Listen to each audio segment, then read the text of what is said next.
Fala pessoal, começando então mais um episódio do meu Esporte Podcast, contando a sua história com o esporte.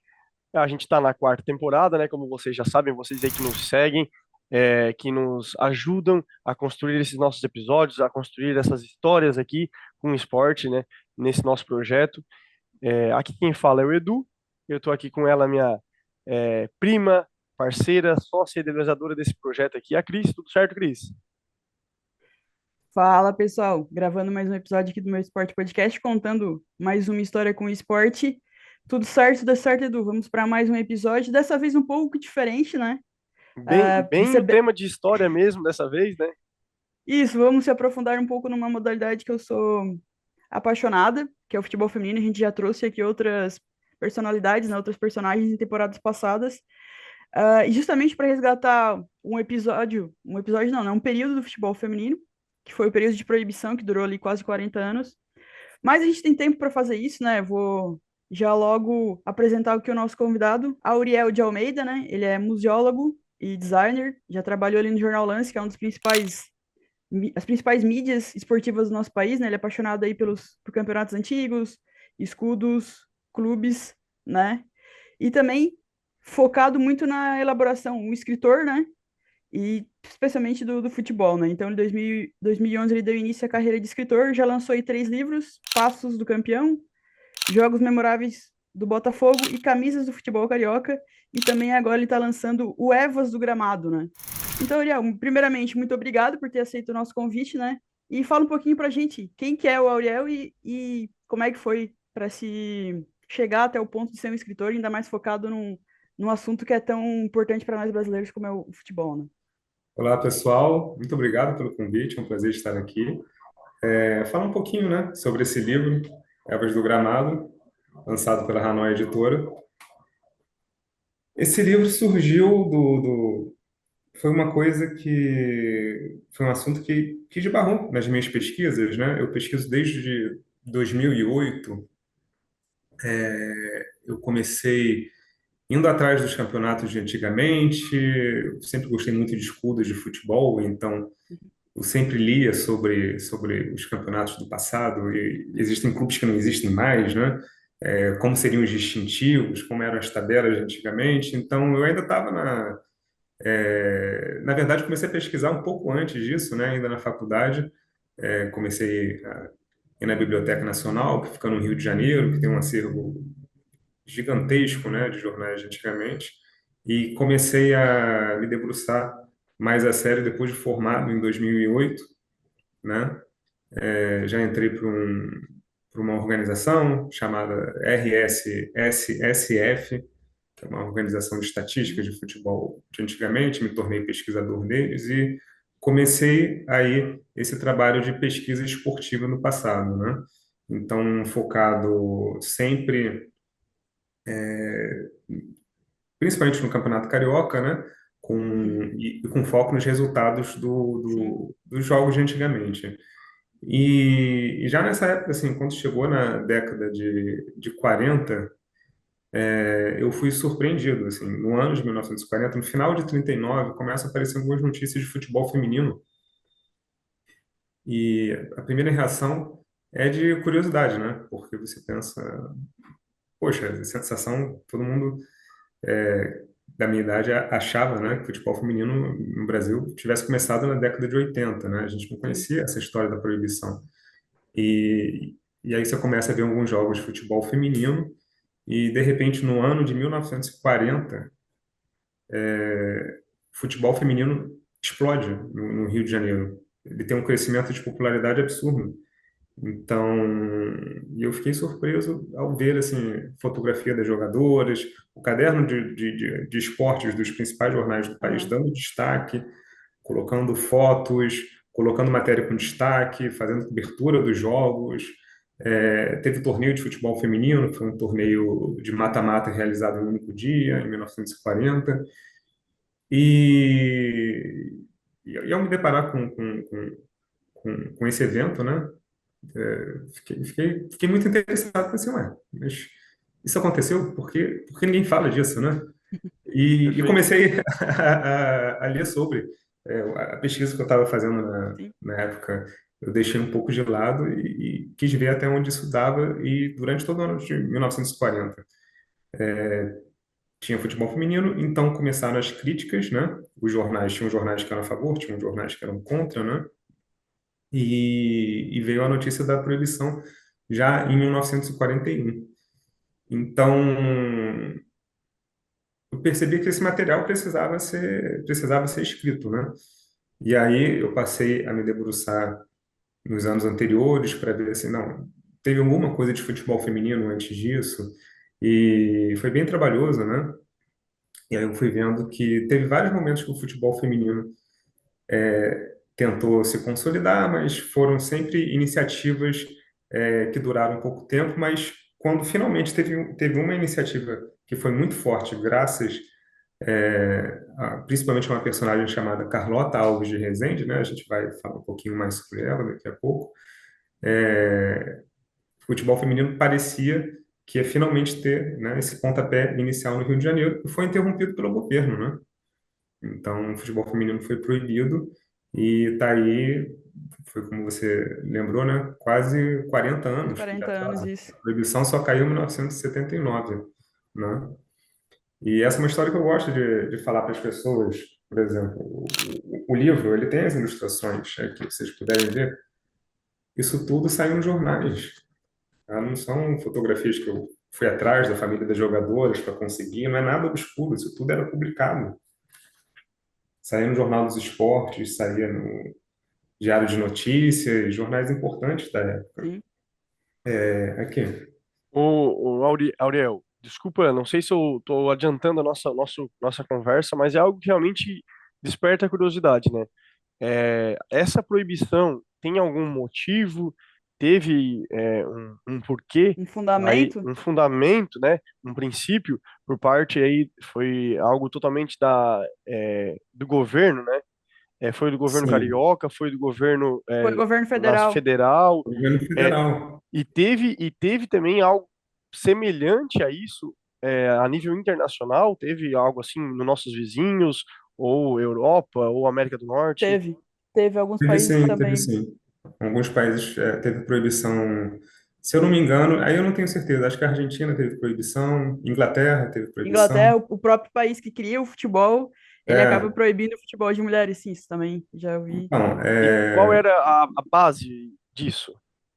tá. Aqui no caso do Brasil, né, a gente estava no meio da ditadura Vargas, né, era Estado Novo, é, mas assim, alguns países que eram democráticos também proibiram, né. O mundo estava vivendo um ambiente político de consolidação dessa ideia do Estado moderno, né? Que é o Estado que vai tomar conta do cidadão e tomar pelo cidadão as decisões sobre o que Deve ou é não certo deve ser ou feito? não fazer, Isso. né? Então, tinham ideias higienistas, né? Estavam muito em voga. Então, basicamente, o argumento que o governo usou era um argumento que se chamava de higienista, né, que era de cuidar da saúde pública. Então, se falava que o futebol, o esporte, era um esporte muito violento e que seria um esporte não adequado para a saúde ginecológica.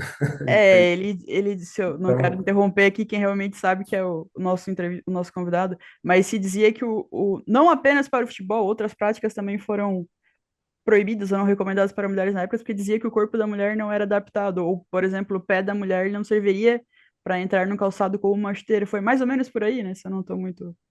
foi mais ou menos. Existia essa frase, né? O pé de mulher não foi feito para É, chuteira. fui para chuteira, isso. Mas o foco deles era mais no tipo de esporte com muito contato, que Uhum. poderia danificar o útero e a visão assim da mulher como também como Ágil.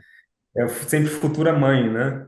Isso, Então, gerar pensando. filhos saudáveis para a nação. Então, essa época do Getúlio Vargas tinha muito esse discurso da família brasileira produzindo mais filhos para servirem à pátria. Enfim, é uma situação curiosa, né? E isso acabou gerando um reflexo assim, que chegou, por exemplo, eu tenho quase 40 anos, tenho 39 anos. Eu lembro que quando era criança eu via muita coisa do menino na educação física jogar futebol e a menina vôlei. Vôlei era o esporte que as mulheres podiam jogar. Sim, Então, a gente pegou essa herança, assim, né, das meninas irem para o vôlei e dos meninos irem para o futebol. Porque no Verdade, vôlei é uma verdade. equipe de um lado, uma equipe do outro, né? Não tem não há o, Não um tem choque. contato Mulheres podiam físico, jogar né? basquete também. Basquete podia porque o basquete ele tem uma tolerância muito baixa com falta, né? Não é que nem o futebol.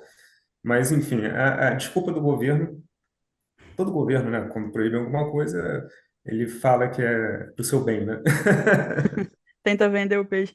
Inclusive, a Maria Lenk, que é um nome fortíssimo, né, um dos principais, se não o principal, da natação feminina, ela foi uma das ouvidas no Congresso quando se debatia a regulamentação do futebol feminino, e se eu não me engano, ali no final da década de 70, começo da década de 80. Ela foi uma, porque ela era uma das grandes, se não uma das poucas referências de futebol feminino, e ela foi dizer, e justamente ela fez, né, e ela fez essa defesa porque na época não se tinham jogadoras, ou pelo menos eram de pouco conhecimento público, grandes jogadoras do futebol de mulheres na época, né? Exatamente. E isso é uma informação que eu descobri recentemente. Eu tava pesquisando alguma coisa sobre a Maria Lenk, e descobri por acaso, está compartilhando em alguns grupos de futebol de meninas que eu gosto também, né? Que eu tenho outras entusiastas de futebol feminino, e é uma informação que eu não tinha conhecimento e tipo, torna ela uma figura ainda mais relevante. Eu só, como sou gosto de natação, como gosto de futebol feminino, ver que há essa convergência do papel dela. Muito bacana. Aurel, Eu também não tinha essa informação, não. Muito legal saber. outra pergunta aí minha, né? Desculpa, Cris, fugi um pouco do assunto do Claro, vai futebol lá. feminino agora, mas pensando assim, sempre em esportes, né, Aurel? Tu já tem alguns livros publicados em mercê desse nosso assunto, né? Que é o esporte. Como tu vê o interesse, a curiosidade do pessoal em estar lendo a história do esporte, né? Seja do carioca, seja do feminino, como tu retrata nos teus livros. O interesse do público, você diz, né? Isso. Então, Não é sei se muito tu tem, nichado, né? eu não sei também qual as datas de lançamento, de publicação dos teus livros, né? Mas pelo menos o que eu percebo, né, antes da tua resposta, é que atualmente eu percebo mais interesse do pessoal pela leitura. Coisa que há 10 anos atrás eu não via, mas também há 10 anos atrás eu não tinha a idade que eu tenho hoje, né?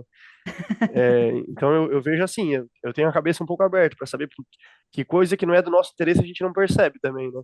Então hoje que eu leio mais, eu percebo que o pessoal lê mais, mas pode ser, como eu falei, né?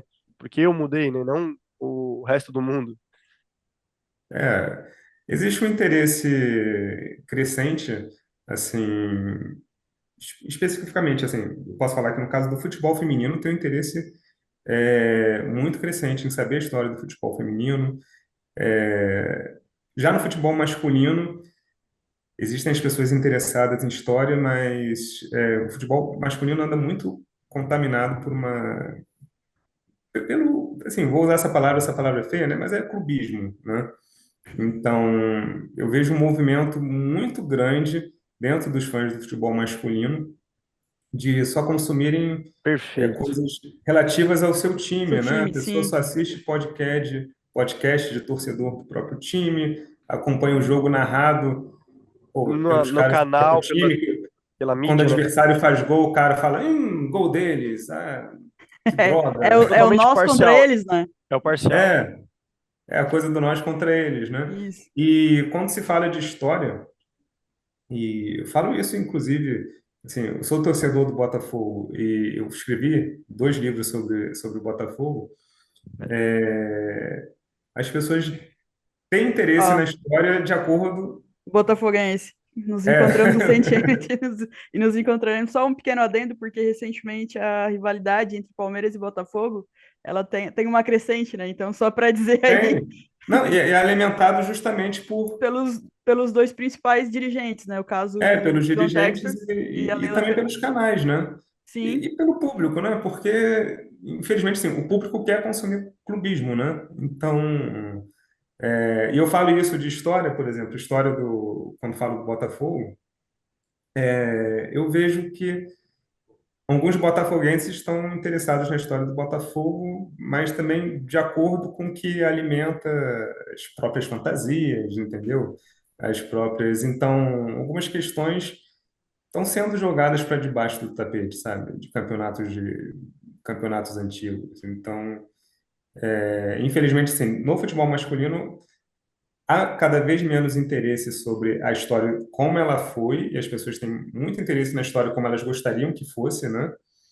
E principalmente uma coisa que eu acho chata, né? Que é pouco interesse sobre a história dos outros clubes. Então você vai ver hoje um torcedor do Flamengo, do Palmeiras, do Botafogo, muito interessado só na história do clube deles, né? E às vezes não reconhecendo a grandeza dos outros clubes, a importância dos outros clubes e compartilham mesmo hoje em dia.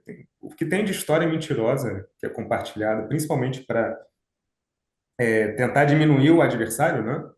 É muita coisa, é muita coisa. Eu vejo coisas na internet e eu faço parte de grupo de pesquisadores, a gente tem grupo, assim, a gente sempre troca as informações, então a gente acaba sabendo, poxa, muita coisa sobre todos os clubes, sobre o futebol em geral. O futebol é um ecossistema do qual fazem parte todos os clubes e, inclusive, o que faz do Palmeiras ser grande é o fato do Corinthians ser grande, por exemplo, o que faz Eu do ia, eu Corinthians ia ser dizer grande é o São justamente Paulo ser isso. grande, são os rivais, né? Isso faz parte, mas o que você mais vê na internet é, poxa, sei lá, o torcedor do São Paulo querendo falar que o Palmeiras é um clube pequeno, que o Palmeiras isso, que o Palmeiras é aquilo. As pessoas estão perdendo um pouco da noção da realidade, né? E aí eu acabo tendo muito prazer, assim, com essa coisa do futebol feminino, porque aí há um interesse mais genuíno, porque não tem essa contaminação com essas ideias clubistas, né? Acaba tendo um interesse mais genuíno pela história. E aí entra também uma parte de pessoas interessadas que tem um perfil mais acadêmico mesmo. Em busca da literatura, né? Exatamente. E que tem que tem uma causa forte, né? Que é a causa das mulheres. Então isso acaba unindo as pessoas em torno da história, né? As pessoas não estão defendendo o time A ou o time B, estão defendendo o futebol A feminino e ponto. modalidade de futebol feminino. Isso. Perfeito, perfeito. É, Exatamente. há uma vontade, por exemplo, assim, hoje a gente vê o Corinthians como inegável grande referência dentro do futebol feminino. Isso tanto que a gente vê que boa parte da gestão, seja treinador, seja coordenação, saiu do Corinthians depois de um período extremamente vitorioso e foi para a seleção brasileira hoje, comandado pelo Arthur Elias, né, na principal. E a gente que falando de uma palmeirense aqui, né? Eu gostaria ótimo que o Palmeiras tivesse o retrospecto que o Corinthians tem no feminino. E a gente não quer que o Corinthians que vem, aí desculpe o nosso público corintiano, ele está numa situação um pouco conturbada no masculino, e a gente não quer que isso afete o feminino, porque a gente não quer chegar ao nível do Corinthians pelo Corinthians baixando a régua. A gente quer que Uhum. Palmeiras, Grêmio, Inter, Criciúma aqui da nossa região, Botafogo, eles elevem para que o Corinthians tenha uma competitividade real e organizacional também, justamente para que a modalidade cresça, né? E é mais ou Exatamente. menos. E é até interessante você falar isso da competitividade, porque teve um time muito forte no Brasil nos anos 80, que foi o Radar. E Ouvi o falar, Radar né? ganhou tudo. E existiu uma pausa assim no futebol feminino que foi provocado por um desânimo generalizado no final da década, justamente porque não tinha competição. Então, o Radar ganhou todos os campeonatos cariocas que disputou e foi campeão brasileiro, né? Existia a Taça Brasil de futebol feminino. E oficialmente quem vencia a Taça Brasil era em sistema de mata-mata, mas quem vencia a Taça Brasil pela CBF era campeão brasileiro. O Radar venceu todas, né? Então, o próprio presidente do Radar falou que encerraria as atividades do Radar, né? Assim, ele acreditava, não, é preciso que o Radar acabe para que os outros clubes fortaleçam, né? Se fortaleçam, né? E, enfim, é uma coisa curiosa, como pode ter tido uma equipe tão forte, mas que reunia todas as boas jogadoras, era a base da seleção brasileira. A Sim. seleção brasileira era basicamente um radar, pegava o radar, trocava de camisa. Mas, Então, essa hegemonia assim fez mal nessa época, né? A sim, gente e teve algo agora. parecido no futsal também, né, Cris? No futsal masculino teve algo assim, né? Foi com a Malvi, que Teve um tinha período uns quatro. em que a Malvi traz o Falcão e traz ali os destaques da seleção, né? porque houve um Isso. investimento muito forte da própria empresa e tal. A gente vê algumas vezes essas hegemonias durando em algumas modalidades, não é tão frequente no futebol masculino, apesar de que Palmeiras e Flamengo virtualmente eles têm essa competitividade nos últimos anos, mas é um recorte muito curto na história do futebol masculino. Se você pegar, sei lá, da reestruturação de Flamengo e de Palmeiras, pegar, sei lá, de 2015 para cá. Mas isso acontece sim em outras modalidades. E Futebol masculino não tem uma história assim de hegemonia grande. Você pegar o próprio Santos, o Santos não era hegemônico. Ele era o melhor, mas o Santos de Pelé, né, digamos, né? exatamente, o Santos Pelé não era hegemônico. Ele era o melhor, mas não era hegemônico. Teve o Inclusive, campeonato mais difícil da época, era o Torneio Rio-São Paulo. Na década de 60, o Santos conseguiu vencer em 63, em 64 dividiu o título com o Botafogo. O Botafogo venceu o primeiro jogo, o jogo de ida, não conseguiram marcar o jogo de volta. A história é até um acontecia pouco mais isso. enrolada que isso. O Santos deu uma enrolada, sabia que não teria o jogo de volta, né? Eles chegaram a negociar a partida em jogo único. O Santos mudou de ideia em cima da hora, aí meio que forçou a decisão do título, né? E 66, que quatro equipes terminaram em primeiro lugar empatadas, e também não tinha data para desempatar. Então você vê assim, a competição que reunia os principais clubes do Rio e de São Paulo, o Santos venceu sozinho uma vez na década de 60. E outras duas ele terminou empatado. É, Então, não conseguiu ser hegemônico também. inclusive, batia de frente aí com o Palmeiras de Ademir da Guia das academias, né, da famosa academia, só para citar um pouquinho da minha história. Mas, ô, Ariel, falando um pouco da sua história, assim, como é que foi a publicação? O que que te fez ir para lançar livros sobre futebol? O que que te motivou a fazer isso, assim? E como é que foi esse processo? E como é que você acha que é esse processo de pesquisa? Quais são as tuas fontes? Conta um pouquinho da gente como é que tu faz para transformar esses dados que tu pesquisa em um livro realmente.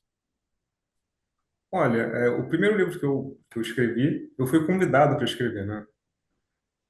Porque eu pesquisava e publicava no blog História de Futebol, eu publicava no site dessa fundação que eu citei, a RSSF, é uma sigla difícil, né? São muitos S, são R, Muitos três S S's. e um F, né? E eu fazia isso só por paixão mesmo, assim, conhecimento deve ser compartilhado, né? Eu pensava assim. E assim, muitos pesquisadores eles fazem isso, né? São muitos colaboradores nesses blogs, e assim, é só resgatar coisas que estavam perdidas e colocar na internet de graça, né? E tinha um desses pesquisadores, o Alexandre Mesquita, ele e o Jefferson Almeida, eles publicaram, foram chamados, e aí eu não sei como eles chegaram, numa editora chamada Inventura, publicaram um livro Jogos Memoráveis do Vasco. Eles são vascaínos, publicaram um livro Jogos Memoráveis do Vasco. E essa editora quis fazer de todos os clubes cariocas, né? E aí perguntaram para eles, tem algum pesquisador botafoguense que faria um sobre o Botafogo, né? E aí eles me chamaram, né? Eu falei, ótimo, vamos fazer o livro, né? Sempre gostei de escrever, né? No lance eu trabalhava como diagramador, mas eu tive um chefe, Ferdinando Casagrande, editor da revista, né? Que saiu os sábados, era a revista A Mais. Não sei se vocês lembram. Às vezes ele falava assim, quer escrever? Pode escrever também. Eu escrevia, às vezes, algumas reportagens menores e tal, sobre esportes diferentes. Enfim, eu gostava de escrever, e aí eu topei o desafio. E, e assim, você usar os dados para transformar em um livro, você tem que saber equilibrar a parte informativa, né? Com saber contar uma história. Então, os jogos memoráveis do Botafogo é uma estrutura que o editor já passou, ele falava, o editor já tinha essa visão, né?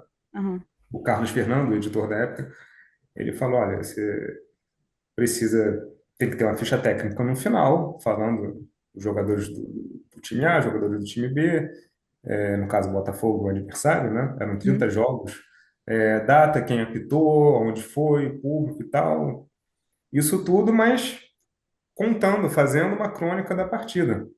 Então, fiz uma pré-seleção maior do que 30, né? Depois fui diminuindo. Esse livro é de 2011. Não, perdão, 2012 esse livro. Acabou sendo lançado um outro livro antes desse, depois eu conto essa história. Eu fui chamado primeiro para escrever esse. E as fontes, assim, tem que ser jornal da época, reportagem do dia seguinte, e mais de uma reportagem, porque os jornais erram, né? O jornal É verdade. Como não é jornalista, perfeito. como Às vezes jornalista. você vê alguma coisa assim, o jornal falar gol do fulano. Aí você pega outros três jornais, gol foi do cicrano, entendeu? Às vezes tem erro assim na autoria do gol. Tem pesquisador que vai atrás da ficha do jogo mesmo, vai em federação e tal. Então a gente também tem esse intercâmbio. Eu nunca fui de pesquisar ficha em federação, eu sempre preferi pesquisar em jornais e depois bater informação com os colegas. Sempre tem essa troca, né, de informação grande. Inclusive no Botafogo tem um pesquisador chamado Pedro Varanda, que merece muito ser citado, porque ele é pesquisador assim, desde a década de 70, né, que ele começou a pesquisar, 70, 80. Enfim. E aí o principal desafio assim, é procurar dar uma linguagem interessante para Sim. o livro, né, para não ficar só aquela coisa de dados e estatísticas, porque senão fica muito chato, né? Então, eu comecei com esse livro, fui chamado para esse livro. No meio do caminho teve a unificação dos títulos, né? Que E aumentou. Sim, sim. Que é, gerou uma pequena polêmica também, né? O que é Campeonato gerou. Brasileiro, E o que é Copa aí, Brasil. pois é, mas assim, aí foi sobre a Taça Brasil, aí ele falou assim: ah, vamos fazer uma sobre a Taça Brasil de 68, né? Explicando como foi. E como esse livro é menor, né? A Taça Brasil tinha poucos jogos, então ele acabou sendo publicado antes. E isso gera uma polêmica porque fizeram uma coisa polêmica na época, né? Que foi apagar a Taça Brasil da história, né? A gente falou do apagamento do futebol feminino, então o futebol masculino também tem os seus apagamentos. Que a Taça Brasil, se você for ver, ela foi criada depois do Congresso Brasileiro, né, de futebol, em 55. Eles se reuniram e a pauta do Congresso era assim, criar uma competição que aponte um campeão brasileiro. Isso está escrito com todas as letras. Eles queriam criar uma competição que apontasse o campeão brasileiro e decidem por um formato de Copa, inspirado no que tinha acabado de começar na Europa, que é a atual Liga dos Campeões, né? Na época era Campeonato Europeu de Clubes Campeões. Era assim, ó, os europeus definem o campeão europeu assim: o campeão de cada país, competição mata-mata, o melhor é o campeão europeu. Falaram, vamos fazer a mesma coisa aqui. O campeão de cada estado, mata-mata, o melhor é o campeão brasileiro. É o mesmo modelo, porque. E aí, assim, tem muita gente que é contra a Taça Brasil, mas não sabe explicar isso. Por que para ser campeão do continente você pode vencer um mata-mata, mas para ser campeão de país não? Quem inventou isso, entendeu? Não tem, o regulamento que diz. O regulamento da Taça Sim. Brasil falava: quem vence a Taça Brasil é campeão brasileiro. Isso existiu na época. O problema é que a Taça Brasil, o nível técnico, foi considerado baixo. A imprensa, principalmente do Rio de São Paulo, não gostaram da competição, porque eles falavam assim: poxa, tem um time do Rio e um time de São Paulo só. O torneio Rio-São Paulo é mais interessante para o público. E era, a verdade é Vende que era. mais, né? Exatamente, vendia mais. Você Sim. pega, por exemplo, o Santos, em 61, foi campeão da Taça Brasil. Ele enfrentou o América na semifinal e o Bahia na final. No mesmo ano, você teve o Flamengo campeão do Rio-São Paulo, uma competição que teve Flamengo, Botafogo, Fluminense, Vasco, América, Santos, Portuguesa, Corinthians, Palmeiras e São Paulo. Então, para o público, o Rio-São Paulo era mais interessante. E mais interessante ainda para o público eram os estaduais, porque o É o público do seu. futebol, ele não segue uma lógica. E até hoje, não é assim, no papel, o que é mais importante? Ser campeão do Mundial da FIFA ou ser campeão da Champions League? No Ah, papel, sim. ser Da campeão Champions, óbvio. mundial seria melhor do que ser campeão europeu. Mas na prática, quem é mais É valorizado? É verdade. ser campeão da Europa. Você Perfeito. olha Então, muito pro seu bairro, né? Teu bairro nesse exatamente, na sentido década cresce. de 60 tinha essa ordem de importância do público. O mais importante, se você acompanha o futebol paulista, é ser campeão paulista. E tinha toda a área de influência de São Paulo, né? São Paulo, Paraná, interior do Paraná, sempre foi muito influenciado pelo time de São Paulo. Aquela parte do Centro-Oeste, né? E Rio de Janeiro pegando. Até o Triângulo Mineiro se torce muito para o time de São Paulo até hoje, né? No Triângulo Mineiro. E o Rio de Janeiro com a outra zona de influência que vai mais para o norte, né? Que sobe Sim. ali norte, nordeste e até parte do centro-oeste também, o Rio de Janeiro pega, né? Então, o mais importante era ser campeão carioca, campeão paulista, depois Rio-São Paulo, depois Taça Brasil. Então, como tinha essa ordem de preferência do público, resolveram criar uma outra competição, só que resolveram fingir que a Taça Brasil não existiu, né? E você vê resistência até hoje, assim, em setores da imprensa que falam: ah, a Taça Brasil não valia título brasileiro. Cara, tava escrito, No regulamento, né? valia título brasileiro, estava É, escrito. o título brasileiro saía dali, né? Na Saía época. dali. Enfim, infelizmente, tá bom, não gosta, a competição não era legal, era ruim, mas valeu. E quem ganhou o título é direito adquirido. Então a unificação corrigiu isso, né? Mas ela veio com um atraso. A própria CBF resolveu ignorar a Taça Brasil lá atrás, né? Então é aquilo assim, quando alguém faz uma coisa errada E que é, 40 anos atrás, aí a gente volta para o futebol feminino, né? Recuperar o tempo perdido é difícil, né? é Então criar essa trabalhoso. situação para sempre vão contestar, falar que Taça Brasil não valia nada, enfim. Mas é o que é, né? E agora, Perfeito, aproveitando, já que. Pode Quer ir, falar, Edu? Cris. Não, não. Não, eu ia até falar pra gente, já que você pincelou alguns dos seus primeiros, eu imagino que você agrega experiência de já ter lançado alguns livros, até para não só aperfeiçoar o seu processo de escrita, mas também ajudar na narrativa, né? E como é que foi essa transição? Qual que são as principais dificuldades que você sentiu aí de sair das pesquisas de clube, vamos dizer assim, masculinos, para ir para o feminino, mas não de um, tipo, pro futebol feminino, assim, porque eu imagino que até as fontes também são. Por mais que você encontrou algumas fontes dessa explosão no Carioca, nesse período de proibição deve ter sido mais complicado saber sobre, né, o futebol feminino. Então, e aí nesse período é um período que eu não pesquiso muito, né? O período da proibição, Sim. né? Você tem iniciativas. O que aconteceu no período da proibição foi que, eventualmente, apareciam equipes jogando de forma amadora, né? Clandestina? E é uma lei tão ridícula que ninguém era preso mais, assim. A gente pode até voltar depois para o livro, né? E falar sobre a prisão da Carlota, né? Que ocorreu uma prisão na época, né? Uhum.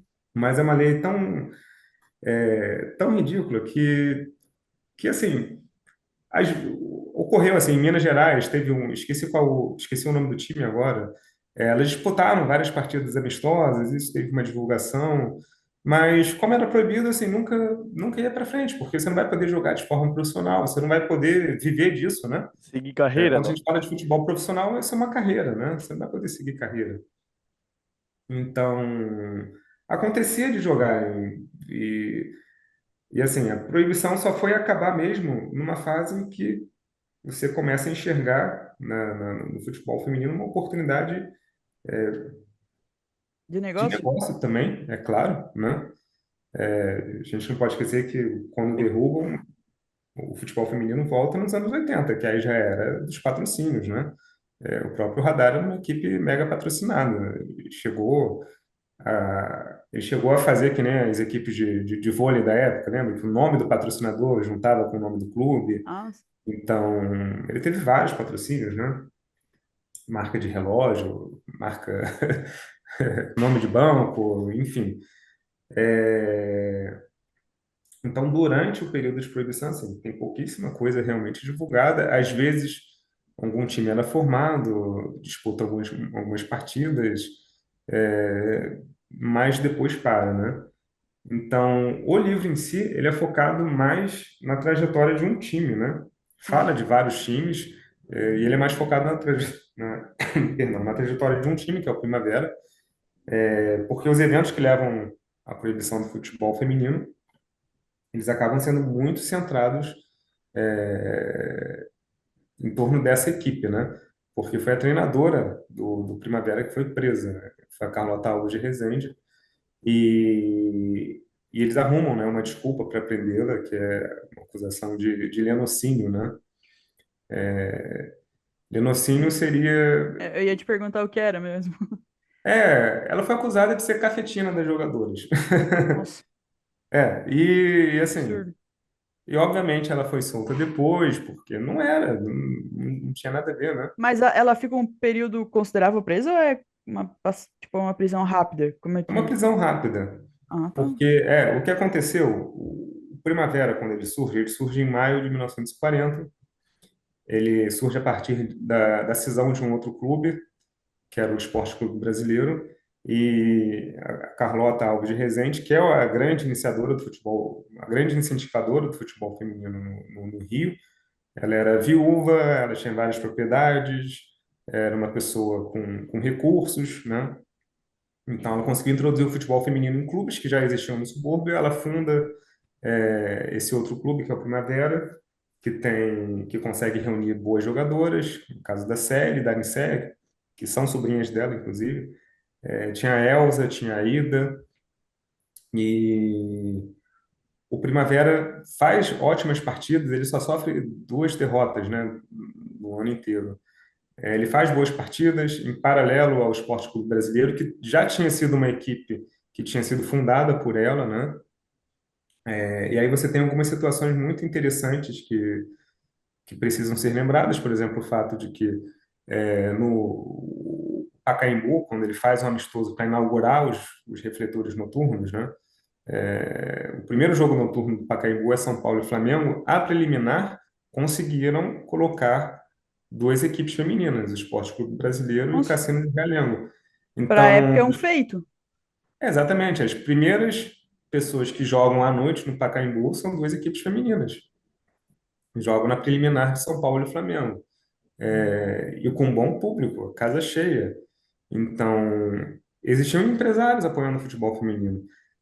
E o Primavera ele estava prestes a embarcar para a Argentina. Existia um empresário chamado Afonso Doce, que era um empresário argentino que ficou conhecido por trazer jogadores do Brasil para a Argentina, entre eles o Heleno de Freitas, quando vai jogar no Boca Juniors. É o Afonso Doce que leva.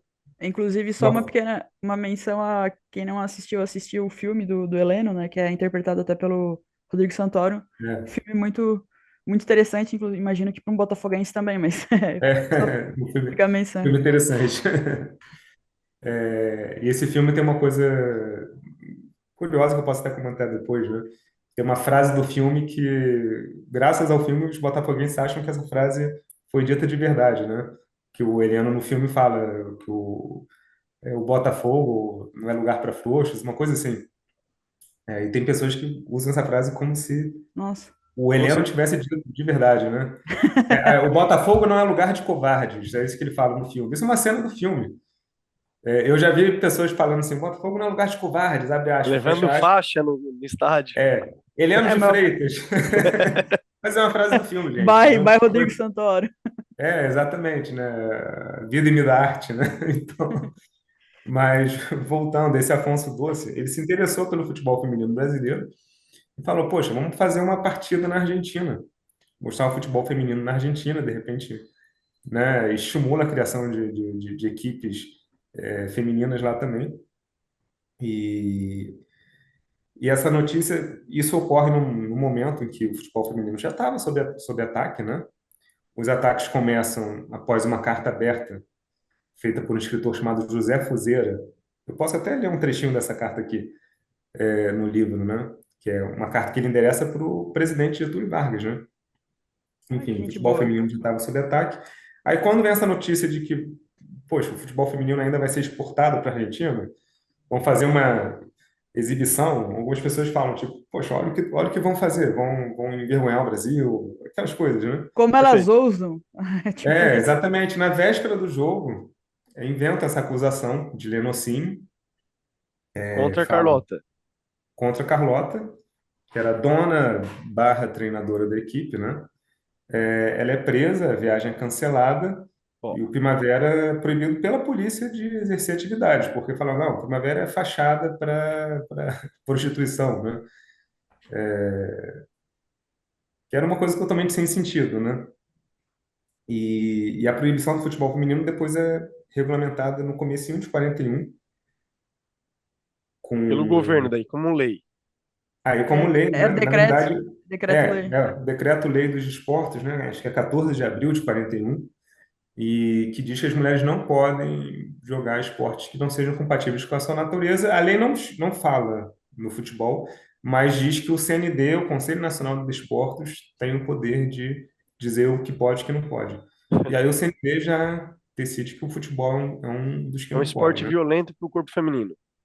Exatamente, um esporte olhado para o corpo feminino, né? Que loucura.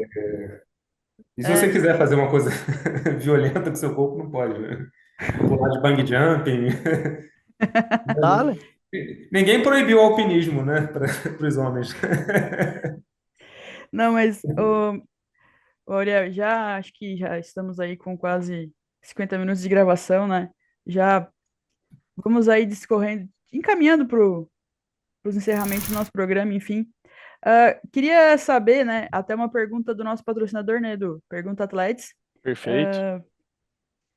Seus planos, né, com o lançamento, você tem algo planejado para o lançamento do livro sobre futebol feminino? Quais os seus planos? Já tem algum outro livro aí sobre em planejamento? Você quer se aprofundar mais no futebol feminino? Então a gente deixa aqui o seu espaço para falar sobre os seus planos futuros, já falando que a Athletics é a nossa parceira, né, do plataforma de organização de eventos esportivos, e a gente quer falar da tua organização daqui para o futuro, né, também. Perfeito. Dentro do futebol feminino, assim, eu tenho vontade de escrever sobre o radar, né? Mas isso é uma pesquisa também que vai ser longa, trabalhosa, então não seria algo que sairia assim, Travou aqui. levaria assim, pelo Ô, menos Ariel, só um É, pouquinho que travou o comecinho é da sua resposta. muito maçante o assunto também, né? Como Ah, tá. comentaste antes, né, Auriel? Teve um longo período de glórias também, né? A equipe Radar, né?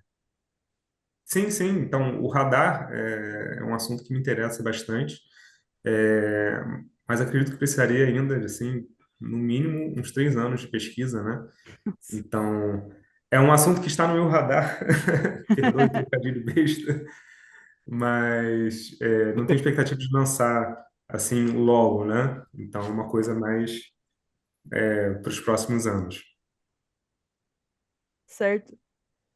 E como é que a gente faz para encontrar o livro? Como é que a gente faz para te encontrar? Deixa a gente abre aqui o Rede espaço para que social, você. contato, Isso. perfeito. Já está Tá? em Minha rede editora. social no Instagram, que eu mais uso, é Auriel de Almeida mesmo, tudo junto. O livro pode ser comprado diretamente no site da editora, Hanoi Editora, né? Hanoi com H. E também Perfeito. pode, ele vende em todos os marketplaces, vende na Amazon, vende na Magalu, Mercado Livre, né? Nas Em vários maiores lugares. Tem e-commerces livraria aí. também, vende na Livraria da Travessa. É bem fácil de achar. Ariel, já para. E você que conheceu tanto o histórico do futebol feminino, assim, vendo o que você está acompanhando, né? Principalmente essa crescente que a gente teve de 2019 para cá, especialmente do embalo e da Copa da França que a gente teve. Ah, como conhecendo o passado, acompanhando esse desenvolvimento, se arrisca uma projeção, um caminho que está se indo para o nosso futebol feminino? Não sei se no Brasil ou no Rio, se você quiser especificar um pouco mais. É, assim, a projeção que eu arrisco é que não vai ter parada, assim. Me parece que finalmente ter se consolidado a ponto de não ter uma pausa, né? Porque o futebol feminino brasileiro sofreu duas grandes pausas, né? Teve essa empolgação inicial, né? Com os campeonatos que começaram em 83, que o Radar venceu todos, né? E aí, de repente, em 88, vai até 88, em 89 já dá uma minguada, alguns campeonatos deixam de ser disputados, não tem Campeonato Carioca, Taça Brasil começa uma que é atrasada do ano anterior, uma bagunça, e fica um tempo sem nada, 90, 91, muito fraco em termos de competições oficiais, né? Aí tem essa tentativa de erguimento, e até consegue, né?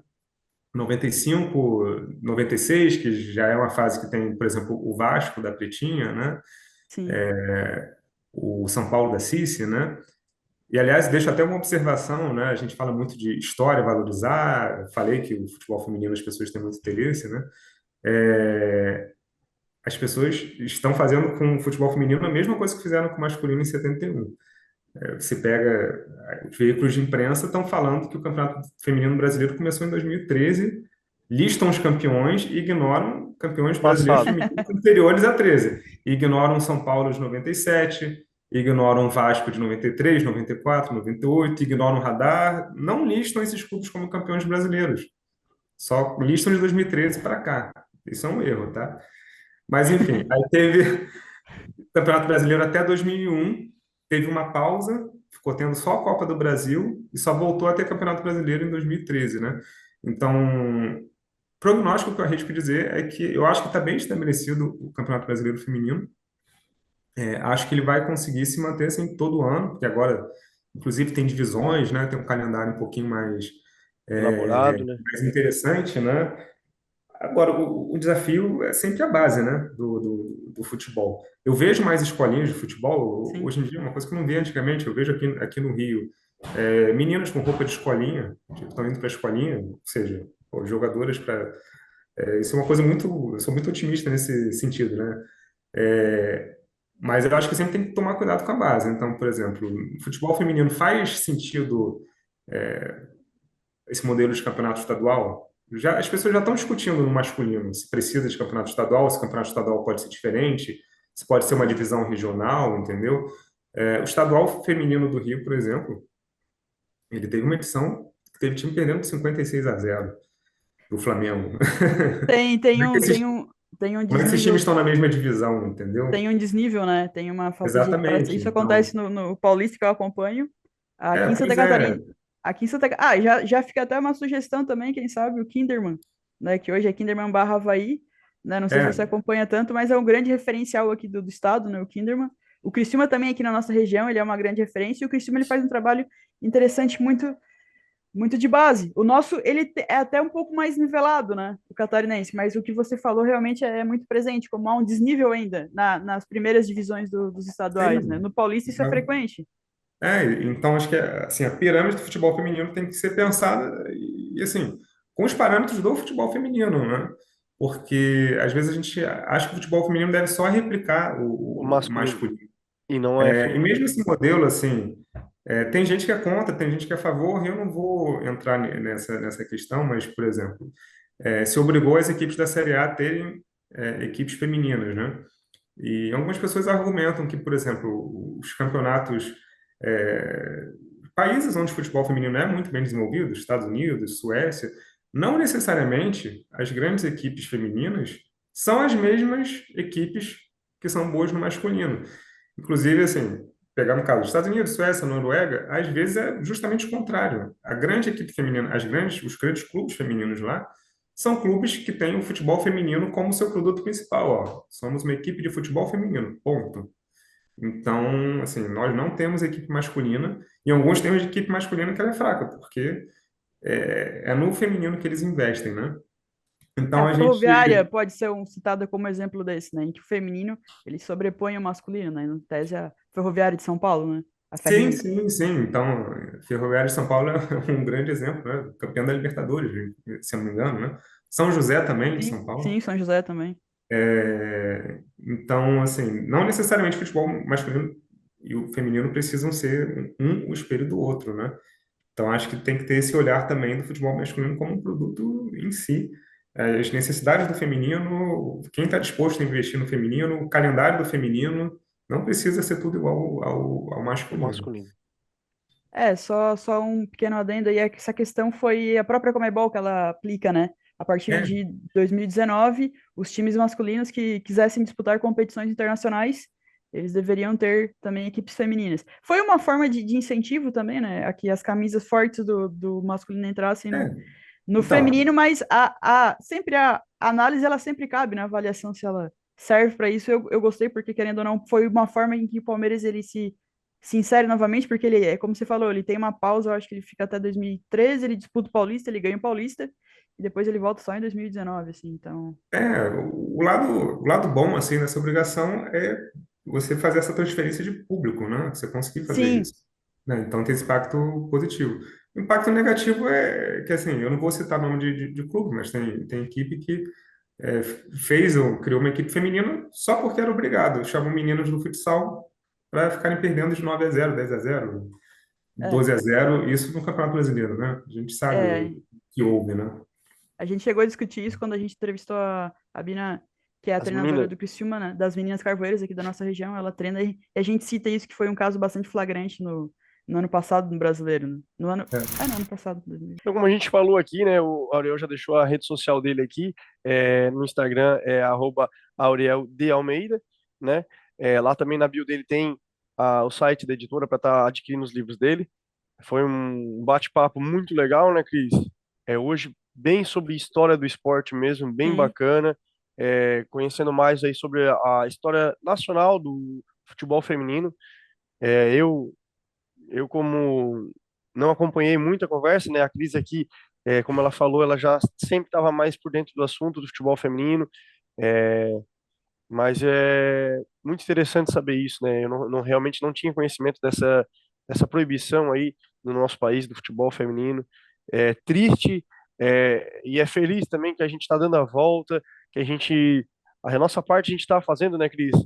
Incentivando, tentando trazer mais mídia, tentando trazer mais holofote aí para essa modalidade aí que foi injustiçada aí, né, no passado. E todos vocês que nos acompanham, queiram dar sugestões, críticas, bater um papo aqui com a gente, vocês já sabem, né? É @meu esporte podcast nas principais plataformas digitais, mídias aí. E acompanhem a gente aí agora aqui no YouTube e também no Spotify, tá? A gente está lançando, tentando alimentar aí nas duas plataformas e a gente está tendo um bom retorno de vocês. Acho que por hoje era isso. Auriel, muito obrigado por estar cedendo aí teu espaço para bater esse papo com a gente.